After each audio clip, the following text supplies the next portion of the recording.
Qizim? Assalomu alaykum aka. Va alaykum assalom. Bobong qani? Dam olyaptilarmi? Yo'q, sizlarni kutib ketdilar. Xafa bo'lib. Nega xafa bo'ladi? Dadajon,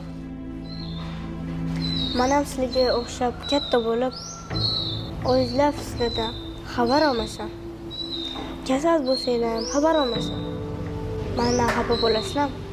Qizim. Katta oyim kasal ekan. Bir marta ham xabar olmayapti.